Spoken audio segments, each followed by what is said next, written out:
Be sure to like, comment, and subscribe for more amazing HFY stories. Hit the bell icon to get notified about our latest uploads.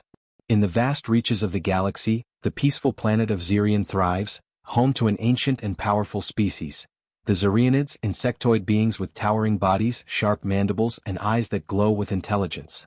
Their queen, a majestic figure named Velrothis, rules with an unwavering grace, maintaining peace across the empire.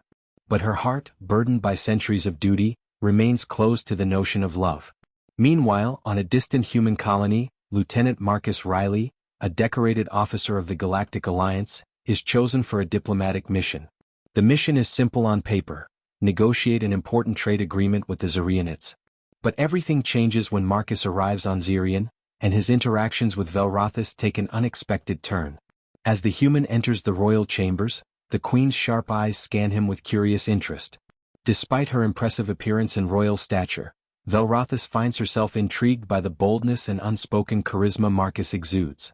The humans, in their youth and audacity, have always fascinated the Xerionids, but there's something about Marcus that stands out: a quiet confidence, a warmth, and most importantly, an untamed spirit that even her centuries-old composure cannot resist. Their first exchange is tense. As the negotiations begin, Marcus is struck by the alien queen's beauty and alien grace, but he knows better than to show weakness. His determination shines through as he stands tall before her, speaking not just of trade routes, but of a future where their species could share more than just resources. He tells her of humanity's resilience, of how they rose from the ashes of their own wars to become a force for peace in the galaxy. Velrothis, taken aback by the human's words, is both impressed and perplexed. Her people, long accustomed to silence and efficiency, have never encountered such passion and defiance. She sees something in Marcus that no Xerionid has ever shown her: the hope of a species who values freedom and adventure over control and stagnation. However, the queen remains cautious. Her people have been at war with rival factions for decades, and Velrothis' primary goal is the survival and prosperity of her people. The human's charm, though undeniable, cannot cloud her judgment. She remains aloof, maintaining a professional distance during the meetings. As the discussions progress, Marcus begins to notice small gestures: the way Velrothis' posture shifts when he speaks, the faint glimmer of curiosity in her glowing eyes. They engage in more private discussions, delving deeper into topics beyond trade. They talk about their cultures, their history, and their values. With each conversation, Marcus finds himself drawn more and more to the alien queen, while Velrothis' icy facade cracks ever so slightly. One evening, as a sign of goodwill, Marcus and Velrothis take a walk in the royal gardens, where shimmering bioluminescent plants glow under the twin moons of Xerion. In this quiet moment, far from the pomp of courtly life, their bond begins to deepen. Marcus speaks of humanity's potential for greatness, and Velrothis finds herself listening intently, feeling a stirring she hasn't known in centuries. As the night draws to a close, the queen finally opens up, revealing her inner conflict. She has never allowed herself to consider love, for her duty to her people comes first. Yet there is something about Marcus that calls to her, a vulnerability she cannot ignore. The days following the royal garden walk are charged with an undeniable tension. Lieutenant Marcus Riley feels the weight of his mission growing heavier with each passing moment. As a seasoned diplomat, he knows when to push for progress and when to retreat. But nothing in his extensive training prepared him for the magnetic presence of Queen Velrothis. She is a paradox, a ruler of unparalleled strength yet strangely vulnerable in her quiet moments with him. He finds himself increasingly aware of her every glance, every small gesture. He is fascinated by her, captivated by the way she carries herself, her intelligence and strength. But above all, he's struck by her solitude, her loneliness, hidden beneath layers of royal duty. Velrothis, for her part, finds herself equally intrigued. She has always been taught to distance herself from emotions, to maintain an unyielding composure befitting a queen. Yet something about Marcus challenges her resolve. His humanity, his unpredictable spirit, and the way he looks at her not as a ruler, but as a person, stirs emotions she has long buried. She's never considered love or companionship. Xerionids do not court in the same way humans do, but Marcus makes her reconsider everything she thought she knew about connection. Despite their personal unease, the negotiations continue. However, an undercurrent of distraction now runs through the royal halls. As the two continue to work together, the tension between them is palpable. But it's not just a matter of feelings, there's a growing concern among Velrothis' advisors. The Xerianids are facing an ongoing threat from the rival Vraxians, a militant species bent on expanding their empire. They view the humans as a potential ally, but there is a delicate balance to strike. Velrothis must ensure that any alliance with the humans does not come at the expense of her people's safety. In one of the chambers dedicated to their talks, a heated debate unfolds. Marcus and Velrothis sit across from each other at an ornate table, surrounded by her most trusted generals. The Vraxian threat is at the forefront of the discussion. The alliance between the Xerianids and the Galactic Alliance holds the potential to tip the balance of power in the galaxy, but many of Velrothis' advisors are wary of trusting the humans, who are still seen as newcomers on the galactic stage. It's a risk, one of the generals speaks up, his voice gruff. The humans have yet to prove themselves capable of handling a war of this magnitude. We should focus on our own defenses, not rely on strangers. Marcus leans forward, his expression intense. I understand your concerns, but the Vraxians aren't just a military threat, they're a threat to everything we value. Humanity has faced countless battles, internal and external, but we've always found a way to rise from the ashes. You've seen what we can do. The Galactic Alliance has a wealth of resources, and we're prepared to offer you everything we have. But it's going to take trust. We're not asking you to take a leap of faith, we're offering a partnership. Velrothis watches them closely, her glowing eyes narrowing as she considers both sides. Her people have always been self-sufficient, relying on their military might to maintain their empire. But Marcus' words resonate with her, humanity's unyielding spirit, their capacity for unity in the face of adversity. She knows the risks of making such a commitment, but she also knows the consequences of refusing an alliance that could protect her people. Your words are compelling, Lieutenant, Velrothis says, her voice calm yet laden with authority. But my people's survival is at stake. This is not a decision I can make lightly. The room falls silent as her gaze shifts from Marcus to her generals. For a moment, it feels as though the weight of her position is pressing down on her. She has always been the ruler of her people, unwavering and stoic, but in this moment she feels the burden of responsibility like never before. Marcus understands. He's not just appealing to her as a diplomat, he's appealing to her as someone who has spent her entire life putting others first. He knows that beneath her regal exterior lies a queen who carries the world on her shoulders. I know this isn't easy, he says softly. But I'm not just asking for an alliance, I'm asking for your trust. We want to help you, Velrothis. Your people deserve more than just survival, they deserve to thrive. The words hang in the air, and for a long moment, neither of them speaks. Velrothis finally looks away, her eyes softening as she glances out the large window that overlooks the vastness of her empire. The twin moons of Xerion rise above the horizon, casting a pale light across the gardens and the capital city below. It is a sight she has seen countless times, but tonight, it feels different. Tonight, the weight of her crown feels heavier than ever. I will consider your words, she says quietly. But we cannot afford to make a hasty decision. Marcus nods, respecting her need for time. He understands the gravity of her position and the immense pressure she faces. Of course, Your Majesty. But as they part ways for the evening, Marcus can't shake the feeling that something has shifted between them. The walls that have stood between them, built by duty and expectation, seem less solid now. For the first time since arriving on Xerion, Marcus begins to feel like he's not just a diplomat representing his people. He's someone who might just have the opportunity to change the course of history. And, more personally, someone who might be able to change the course of Velrothis' heart. Later that night, as Marcus lies awake in his quarters, he reflects on the conversations they've had. He's never felt such a connection with anyone, human or alien. There's a longing, a quiet ache within him. His thoughts turn to the way she looked at him in the garden, the faint flicker of something more than just duty. But he knows that the path ahead is fraught with uncertainty. The weight of their species' histories hangs over them, and the differences between them are vast. Yet, as he drifts into a restless sleep, one thought lingers in his mind. This isn't over yet.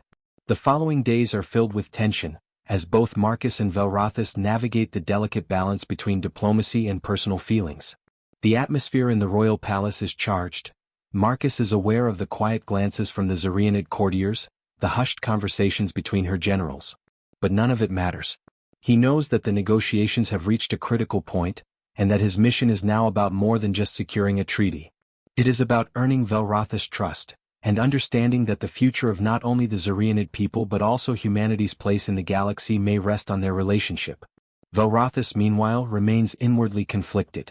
The talks are progressing, but her heart and mind are torn between the weight of her responsibility and the quiet yearning she feels when in Marcus' presence. She has never allowed herself to be vulnerable, never entertained the idea of an emotional connection outside of her people and her rule. Yet, the human before her is not just another negotiator or ally. He is unlike anyone she has ever met, brave, unrelenting, and full of warmth in a galaxy that has often been cold. His words echo in her mind, "I'm asking for your trust." She wonders if it's too much to ask. Trust, after all, is a fragile thing. It's easy to break, harder to rebuild. But as the days pass, she finds herself watching Marcus more closely, not just for his diplomatic skill but for the person he is. She sees a man who genuinely believes in the idea of peace, who sees potential in others and strives to make the universe a better place. It is this conviction, more than his charming words, that makes her question the foundations of her own beliefs. Could it be possible for her people and his to live in harmony? Could it be possible for her heart to open just a little? The turning point comes unexpectedly. The Vraxian threat, which has always loomed in the background, becomes more imminent. A Vraxian scout ship is discovered near the Zarianid borders, a clear sign of impending aggression. The intelligence is urgent, and Velrothis is forced to make a decision, one that will either strengthen the alliance with humanity or force her to sever ties altogether. It is in this moment of crisis that Velrothis calls upon Marcus once again. He arrives at the palace's war council, a quiet determination in his eyes. The tension in the room is thick as Zarianid generals stand at attention, waiting for her orders. The Vraxian fleet is moving closer to Zirian, and the time for words has ended. The time for action is now. Velrothis stands at the head of the table, her regal posture unshaken. Her voice is calm, but there's an undeniable edge to it. "We must prepare our forces. The Vraxians will not hesitate to strike. We cannot afford to make any miscalculations."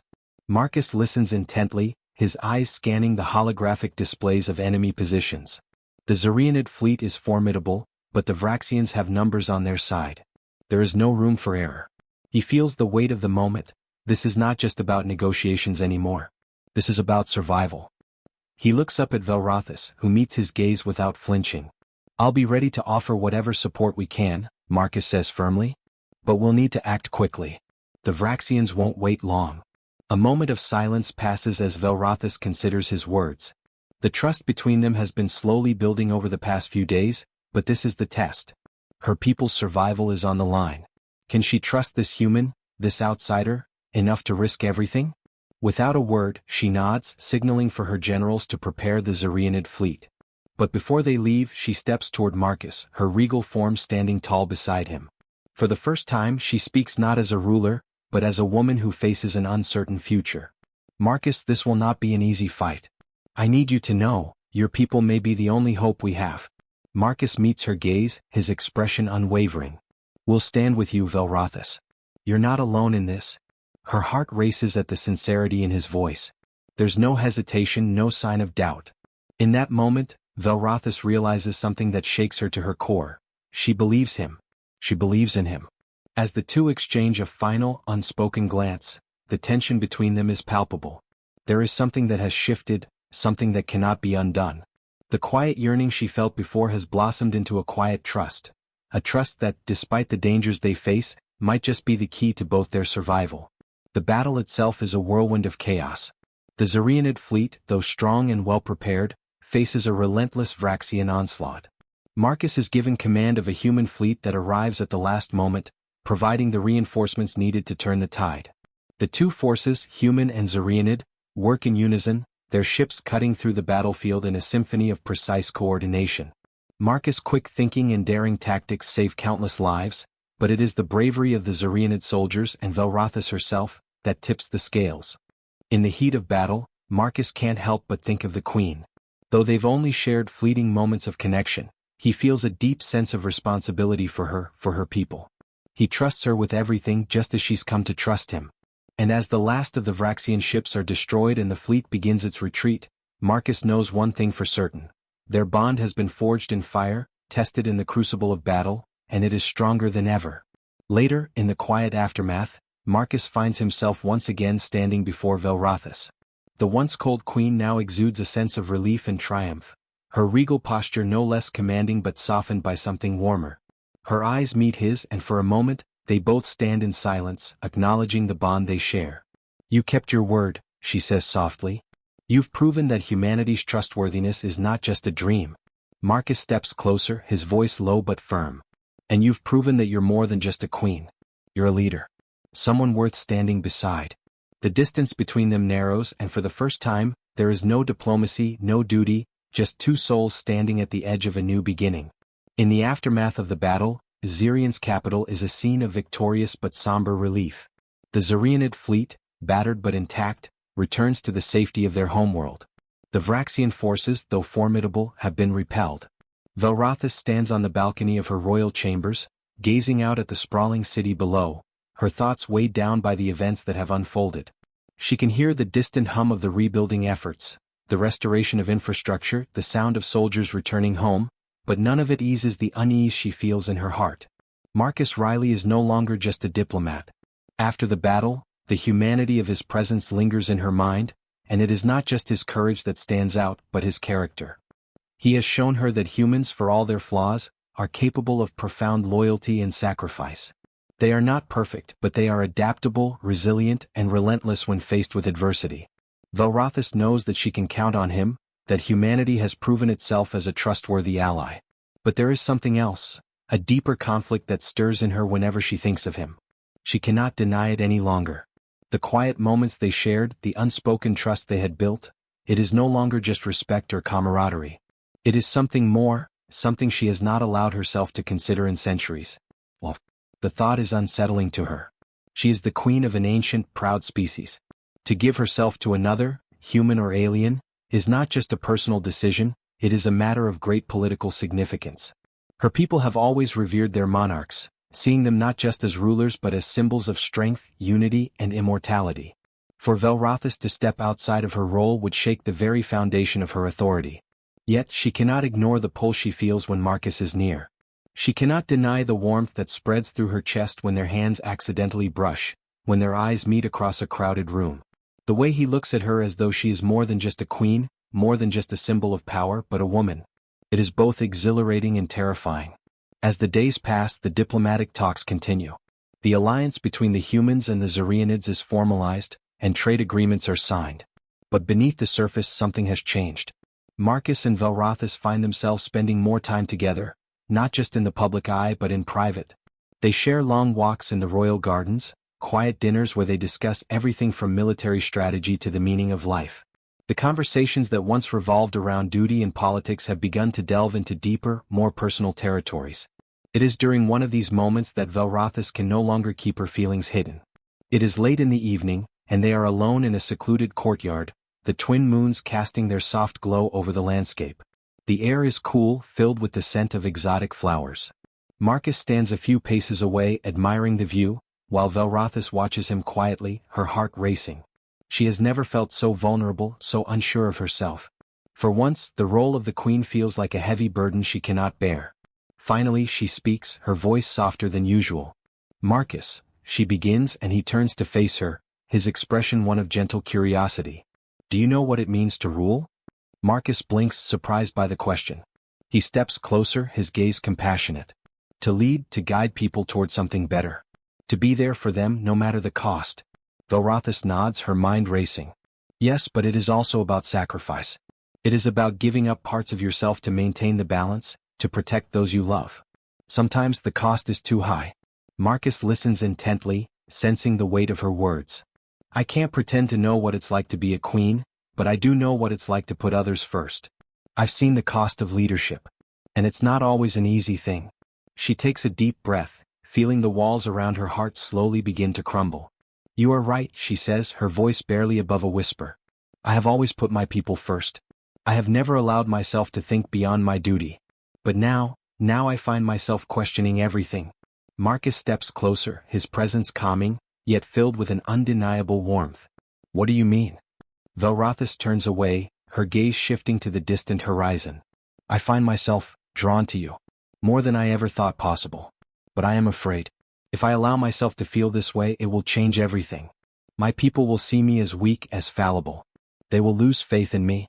There is a long silence between them as Marcus absorbs her words. He understands the gravity of the situation, the fear that runs deep in her.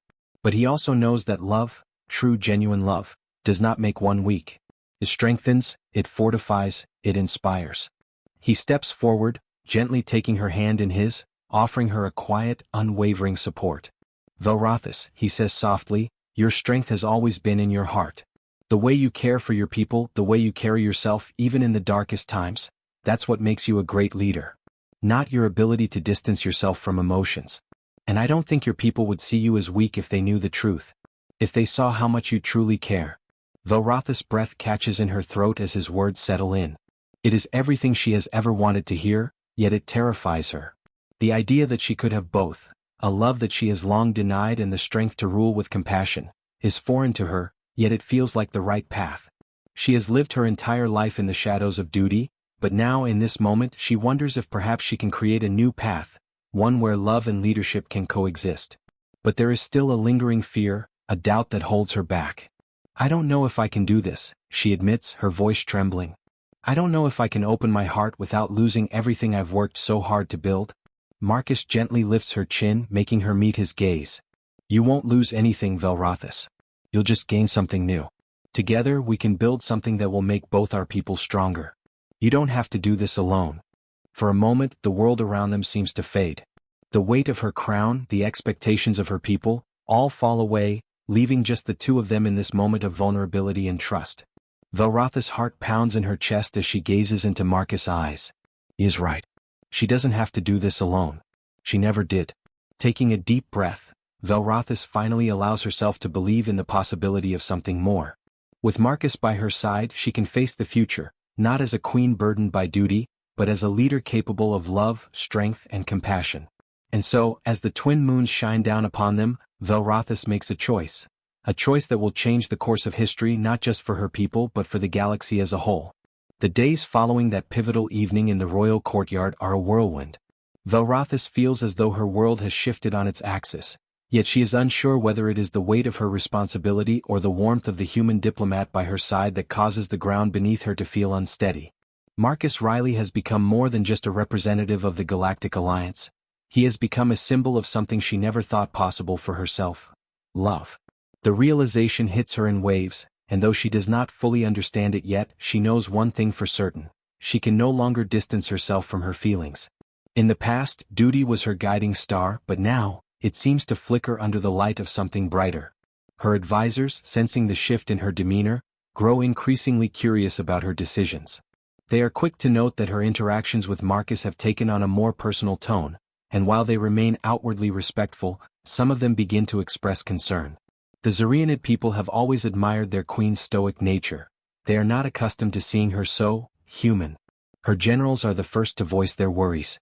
During a private meeting to discuss the aftermath of the Vraxian attack, one of them, General Thrallin, a grizzled veteran who has served by her side for decades, speaks bluntly. Your Majesty, he begins, his voice gravelly with years of military command, the alliance with humanity is crucial, but we must not lose sight of our traditions. The strength of the Zarianid Empire has always been its unwavering leadership. We need a queen who can stand above the emotions of personal attachments, not one who wavers at the slightest breeze. Velrothis meets his gaze, her expression unreadable. She knows his loyalty is true, but his words strike a chord. It is exactly what she feared. If she allows herself to fully embrace this bond with Marcus, she will be seen as weak. Her people will question her judgment, and the carefully built structure of her reign could collapse. I understand your concerns, General, she responds calmly, but I do not intend to let my heart interfere with my duty. I will do what is necessary to protect our people. But inside her words feel hollow. She has always prided herself on her ability to compartmentalize, to separate her emotions from her actions, but now that same emotional divide is crumbling. The idea of leading solely with logic feels incomplete, empty. For the first time in her life, she is questioning everything she has known about leadership. Marcus, ever the understanding presence, has noticed the change in her. He has become attuned to the subtle shifts in her demeanor, the way her posture stiffens whenever her advisors press her about decisions, the way her gaze lingers just a moment longer on him when they are alone. He knows she is struggling, torn between the duty she was born to and the possibility of something more with him.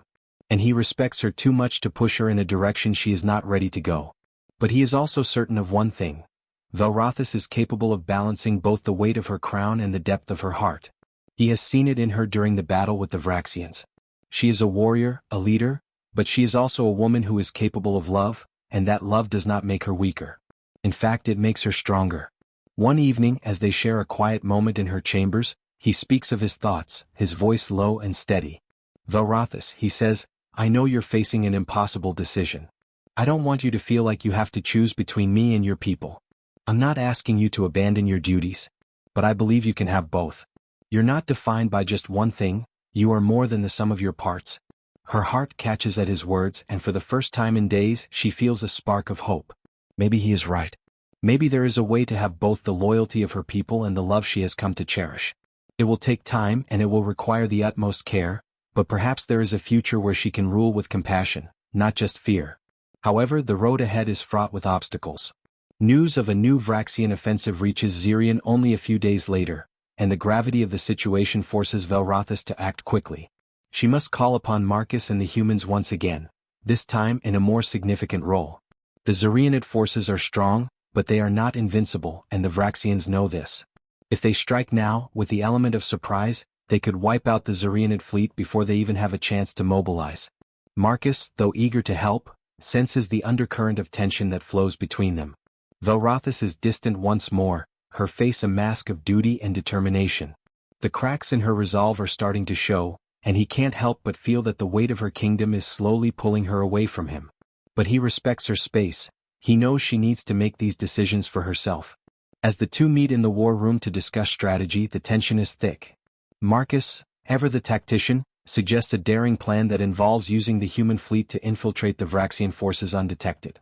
It is risky, but if it works, they could disable the Vraxian communications network and cripple their ability to organize a coordinated strike. Velrothis listens intently, her mind racing with the possibilities. The plan has merit, but it also comes with significant risks. Marcus is right, they can't afford to play it safe. But the price of failure would be devastating. "You're sure this will work?" she asks, her voice quiet but laced with doubt. Marcus meets her gaze, his expression resolute. "We've faced worse odds before.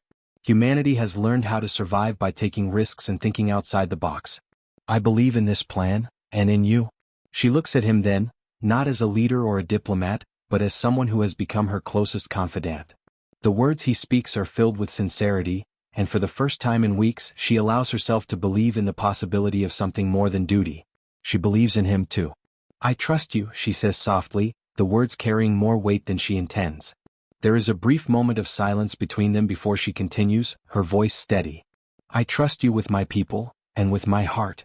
His eyes soften as he takes a step toward her, his expression filled with something more than just camaraderie. "And I'll never betray that trust, Velrothis." The words linger between them like a promise, but the world outside their chamber calls them back to reality. The battle is imminent and decisions must be made. With a final, silent nod, Velrothis turns her attention to the holographic display of the Vraxian fleet's position.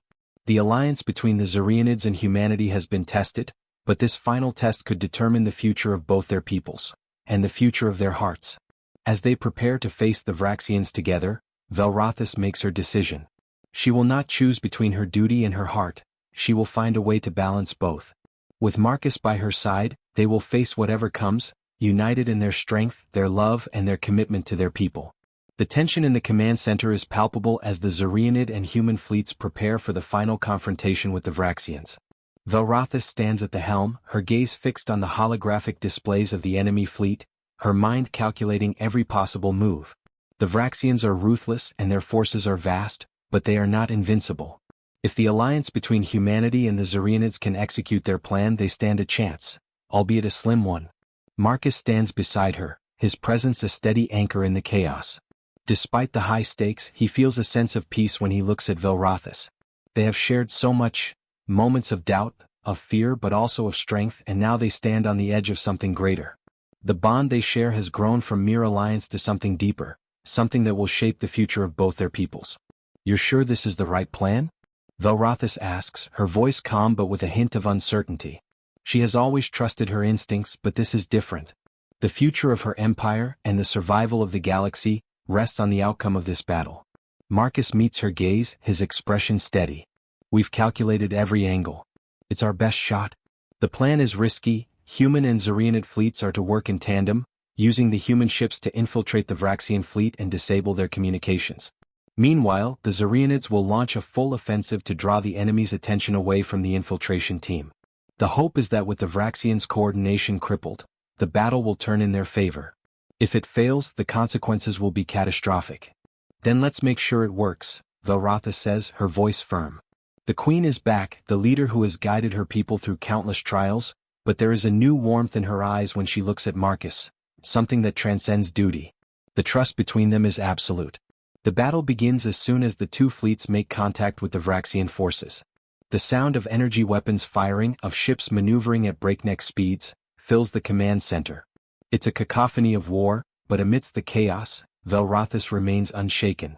She watches the screens with a hawk-like focus, her mind already calculating the next move. Every second counts.